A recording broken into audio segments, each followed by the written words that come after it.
Bonjour à toutes et à tous à notre nouveau balado MTL Connect 2025. J'ai le plaisir d'accueillir avec moi Sébastien Gauthier, réalisateur, producteur spécialisé dans l'immersion visuelle et la technologie 360. Sébastien, merci d'être avec nous. Ça fait plaisir. Bonjour Claude. Bonjour. Pour démarrer, peux-tu te présenter en quelques mots? Alors, Sébastien Gauthier, je me définis comme un artiste et un scientifique. Donc, bien sûr, comme cinéaste, je suis un artiste.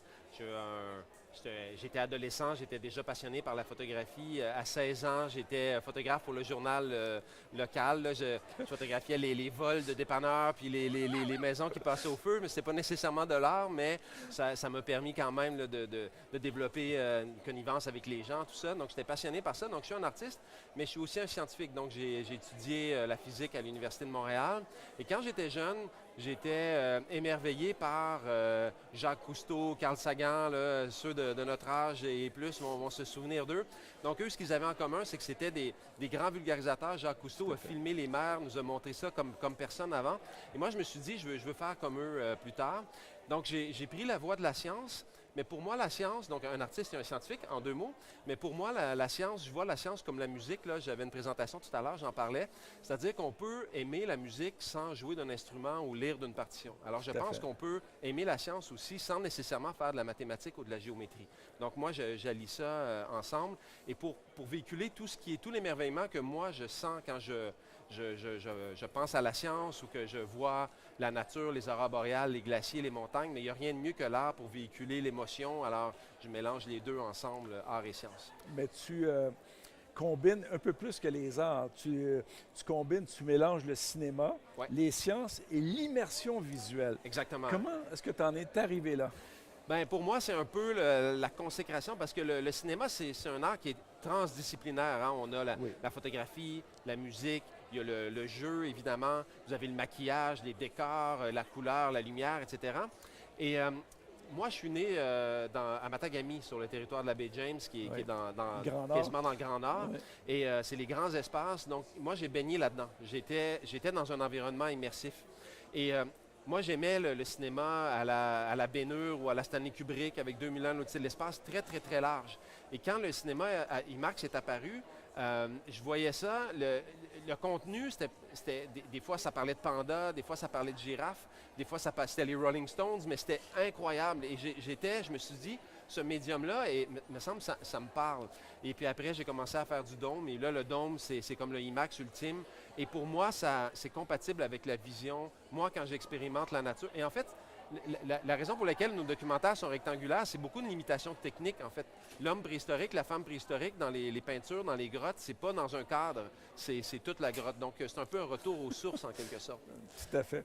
Donc, est-ce que, comme tu as grandi dans le Grand Nord, Ouais. est-ce que justement ces ciels étoilés-là t'ont influencé? Est-ce que c'est une transposition finalement de ton enfance que tu mets justement dans le 360? Ben, c'est sûr, là, c'est sûr. Mon psychologue, c'est ce qu'elle dit, en tout cas. C'est ça. Mais c'est drôle parce que on en parlait tout à l'heure, j'ai commencé ma carrière de communication scientifique à l'Astrolabe du Mont-Mégantic. Et un de mes collègues là-bas, alors que le public lui posait la question, quand est-ce, M. Giguère, vous avez commencé à vous intéresser à l'astronomie? Et lui, il avait répondu, j'avais bien aimé sa réponse, il a dit, ben, la vraie question, c'est pas quand est-ce que j'ai commencé à m'y intéresser, c'est quand est-ce que vous avez arrêté de vous y intéresser. Parce que selon lui, et moi je suis un peu de cet avis-là, quand on est enfant, on est toujours émerveillé par les étoiles, par la mer, par la neige. Et puis à un moment donné, pour toutes sortes de raisons, on apprend à s'éloigner de ça. Moi, je ne l'ai jamais appris ça encore. Donc je suis resté émerveillé par ça. C'est sûr que ma nordicité, si on veut, influence. J'ai fait un film à Yellowknife avec les aurores boréales. Je suis en train d'en faire un autre. Là, le film que je viens de présenter dans les Alpes-Maritimes, donc c'est des grands espaces encore. C'est sûr que moi, ça me parle, mais en même temps, on a filmé des petites salamandres. Donc, j'aime beaucoup expérimenter entre le géant et le minuscule, mais toujours en 360. Donc, quand on parle de 360, ça se veut pour être visionné dans un dôme, j'imagine. Exact, exact. Donc, techniquement, comment tu procèdes? Est-ce qu'il y a de l'équipement spécialisé? Oui, ouais, tout à fait. Ben justement, avec mon studio ici, SG 360 Studio, j'ai un atelier et je développe des instruments. Donc, on modifie des lentilles, on crée toutes sortes de rigs pour déplacer les caméras. Puis souvent, moi, je me spécialise non seulement dans le dôme à 360, mais à grand champ, donc c'est-à-dire 220 degrés. Donc, je vois sous l'horizon, 360 par 220. Donc là, on voit l'équipement si on ne fait pas attention. Donc, il y a différentes techniques, là, sans entrer dans les détails parce qu'on n'a pas le temps, mais des fois, on va filmer avec une seule lentille d'un coup. Des fois, on va filmer avec plusieurs caméras qui regardent dans différentes directions. Et parfois, on va filmer avec une seule, mais dans une direction restreinte. Et on va faire pivoter la caméra. Ça, c'est ce qu'on appelle des captures nodales, avec un node nodal. Et là, on va balayer la scène comme ça. Donc, chaque technique a son avantage. Évidemment, la nodale, ben, s'il y a une foule, par exemple, on ne peut pas le faire. Mais si l'action se passe à des endroits différents, comme j'ai un match de boules de pétanque dans le film. Donc là, lui, il a été filmé en deux sections. Donc, vous avez une équipe ici, une équipe là. On dirait qu'ils sont ensemble, mais en réalité, c'est expliquant quand il lance la boule au-dessus de la caméra. Mais évidemment, ça, c'est une caméra. Fait qu'il y a comme trois bandes comme ça.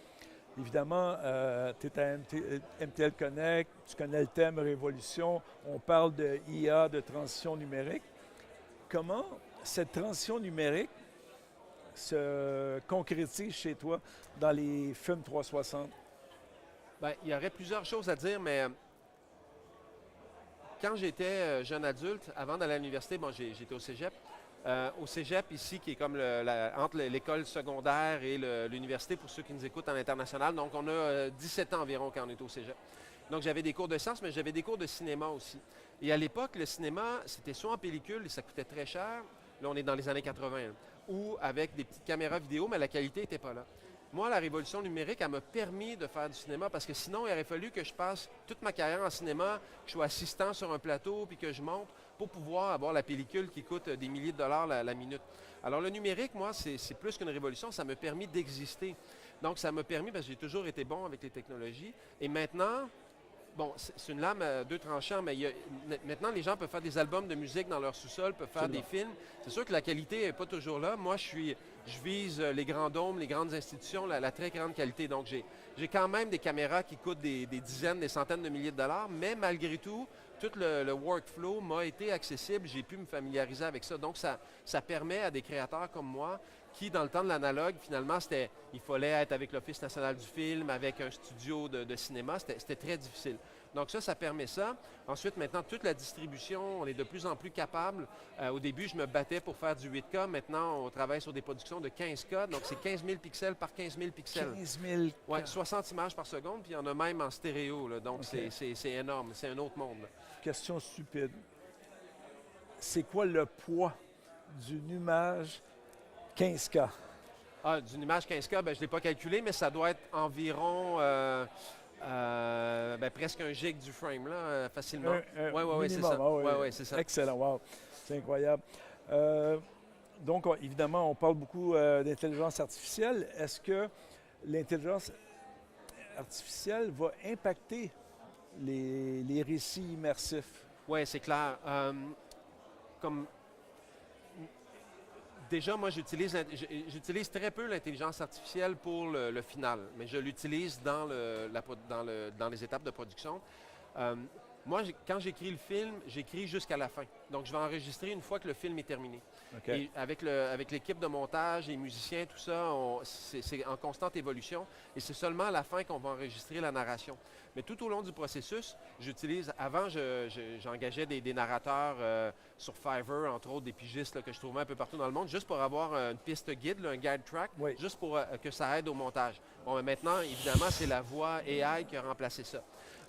Mais moi, je trouve ça important d'utiliser encore des vraies narratrices, des vrais narrateurs pour le final. Je vais, pour les maquettes, pour le storyboarding, de plus en plus, avant, je dessinais. Maintenant, c'est un mélange de dessin et d'images. Mais je suis encore un puriste, moi, et puis surtout avec le dôme, les entraînements de modèles d'intelligence artificielle ne sont pas tout à fait adaptés au dôme.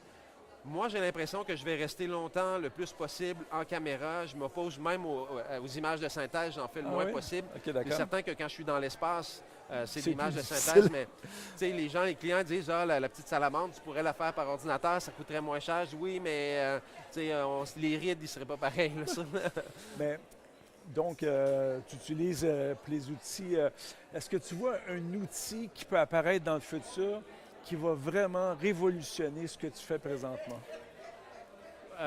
Oui, je pense que oui. Moi, si je devais faire une prédiction, là, je ne suis pas certain de ça, mais je ne serais pas étonné que dans un futur pas si lointain, que les récits générés par l'intelligence artificielle soient tellement bons que même les cinéastes comme moi et d'autres qui ont une portée internationale, ben même nous, on va être un peu l'équivalent de notre oncle là, qui joue du violon pendant le party de Noël, c'est pas un virtuose, mais on l'aime parce que c'est notre oncle. Donc on va aller voir des œuvres qui sont faites par les humains parce qu'on trouve ça sympathique, mais les œuvres, les Denis Villeneuve, les Christopher Nolan, les Stanley Kubrick, ça se peut que ça soit de l'AI dans le futur. Tu es en train de me dire que le réalisateur de demain, c'est un IA? Peut-être pas de demain, mais après-demain. C'est possible. Je suis pas certain. Puis je dis pas que c'est ça que je souhaite, là, mais, Non, non, non, mais c'est possible à un moment donné que ça soit. Wow. Ça va probablement commencer par la musique, parce que dans le film, on a la musique, on a l'image, c'est transdisciplinaire, comme je disais. Un peu comme le streaming a commencé avec la musique, parce que c'était plus accessible, la bande passante était moins importante. Donc, ça a complètement changé la manière qu'on diffuse la musique. Bon, maintenant, les AI commencent à faire de la musique. On le sait, là, sur Spotify, entre autres, des fois, on se fait avoir. Il y a des bandes disons, les gens qui connaissent ça sont capables de faire la différence, mais ça va être de plus en plus difficile. Et ça ne serait pas étonné que ça suive la même progression pour le cinéma. Encore une fois, ce n'est pas nécessairement quelque chose que je souhaite. Mais ce n'est pas quelque chose que je crains non plus. C'est pas. Mais j'ai une question pour toi.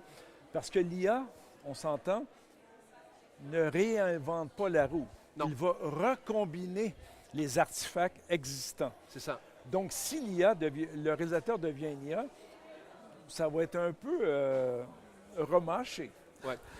Bien, en fait, là, on pourra en parler longuement. Je suis aussi un communicateur scientifique, comme je vous disais. Je réfléchis beaucoup à la transmission du savoir. Et là, je vais pas vous dire quelque chose qui vient d'expert. Je vais vous dire, ben, moi, je suis un mini-expert, on va dire, mais je vais vous donner ma perception. Moi, je pense que l'intelligence humaine, il y a 3 niveaux. Donc, il y a la résolution de problèmes, qui fait partie de l'intelligence. Il y a l'intention. Et l'intention, la créativité artistique, entre autres la recherche scientifique, elle repose beaucoup sur l'intention. Décider de faire quelque chose. Et il y a ensuite la conscience. Donc, moi, tous les modèles d'AI que je vois, qu'ils soient conversationnels ou logiques, c'est de la résolution de problèmes. Il n'y a pas d'AI qui a d'intention pour le moment. On peut lui programmer des intentions, dire résous ceci, cela, mais lorsque les AI sont capables d'avoir des intentions, là, ça va exploser. Là, il n'y a pas d'intention encore. Donc, je ne parle pas de l'AI de demain, là, ni d'après-demain. Oui. C'est une AI qu'on n'a pas encore. Moi, j'imagine mal l'AI actuellement avoir l'intention et de l'inspiration. Il va apprendre des humains de l'inspiration, il va imiter, mais peut-être qu'à un moment donné, il va avoir une véritable intention. Comme par exemple, notre chien qui veut aller prendre une marche, qui veut aller sniffer ici, c'est une forme d'intention. Sa conscience, on ne le sait pas, on imagine qu'il est conscient, mais il les a, ces couches-là. Mais de ce qu'on connaît, c'est l'humain qui développe le plus ces 3 couches-là. L'AI est encore à la couche numéro 1, selon moi. Écoute, ce que j'entends, c'est que les réalisateurs d'aujourd'hui sont encore là pour un bon bout de temps. Je pense que oui. Je pense que oui. Et il y aura même s'il y aura pendant un bout de temps, si jamais ça se réalise, ce que je dis, il y aura une cohabitation, c'est certain. Puis à un moment donné, quelqu'un va aimer du Soderbergh ou du Denis Arcand. Ben, peut-être quelqu'un va aimer de l'AI, mais le Denis Arcand va rester sûrement là. Super. Pour terminer, Sébastien, la révolution numérique, pour toi, c'est quoi en une phrase? C'est quoi la révolution numérique en une phrase? C'est le monde, c'est la démocratisation. Ça me permet à moi qui viens de Matagami et qui habite à Montréal, à Verdun, d'avoir des films qui jouent à Beijing, à Tokyo, à Mumbai. Pour moi, c'est ça la révolution numérique. Wow. Merci beaucoup, Sébastien, pour cet échange inspirant sur les récits 360 immersifs. Bien, ça me fait plaisir. Merci beaucoup. Merci à toutes et à tous et à la prochaine.